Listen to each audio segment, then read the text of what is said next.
పెట్టి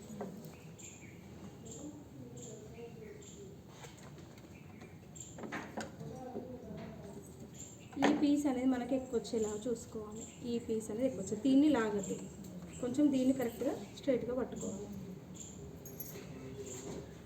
cone shapes లాగా రావాలంటే ఇది కొంచెం బయటికి రావాలి.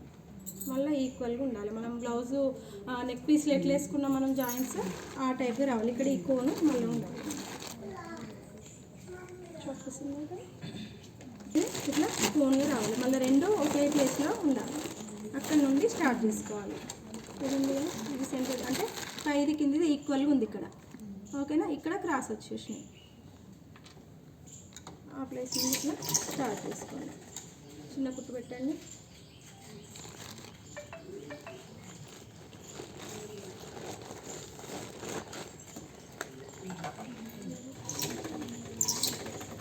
ఎక్కువ రాలేదంటే మాత్రం విప్ అయినా సరే మళ్ళీ ఎక్కువ వచ్చేలాగా మళ్ళీ చూసుకొని కుట్టుకోవాలి.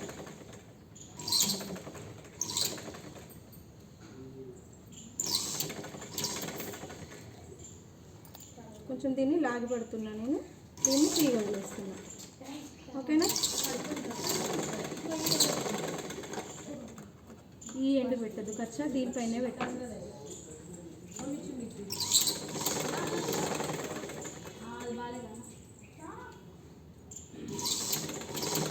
డబుల్ స్టిచ్ కంపల్సరీ వేసుకోవాలి.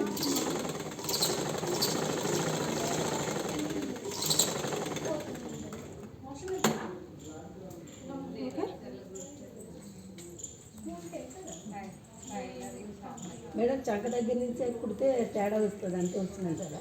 నేను చంక దగ్గర నుంచి లేదు లేదు, మీది అది కాదు ప్రాబ్లం. అసలు అది మొత్తమే మీరు రాంగ్ రాసే కటింగే రాంగ్ చేసుకోవాలి. ఎక్కువ ఇక్కడ పీస్ అనేది రాలేదు మీకు. ఇక్కడ ఈ ప్లేస్ అనేది తీసేసింది మీరు. ఓకే, ఈ ప్లేస్ తీసేయడం వల్ల ఈ సైజ్ రాదు. సమానంగా రాలేదు.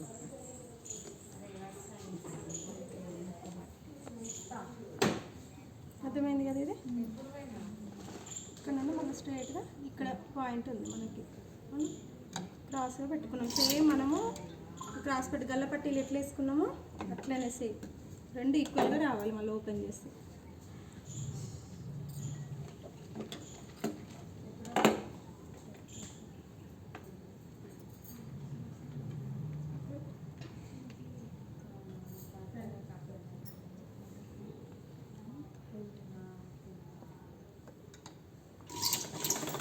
కొద్ది దూరం కూర్చున్న తర్వాత మళ్ళీ సెట్ చేసుకోండి. దీన్ని స్ట్రైట్గా పెట్టండి. రెండు ఈక్వల్గా ఉండాలి. కింది పీస్ ఇది లైనింగ్స్ రెండు ఈక్వల్గా ఉండాలి.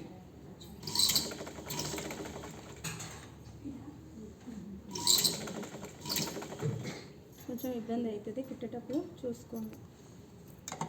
సెట్ అవ్వట్లేదు, ఈక్వల్గా వస్తుంది కాబట్టి తీసేస్తున్నాను.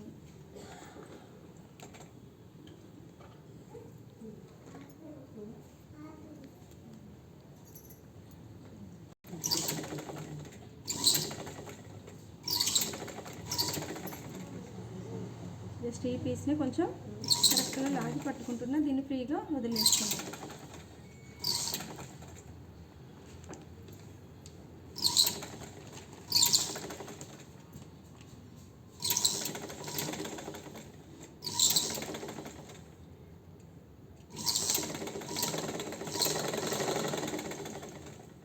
Second point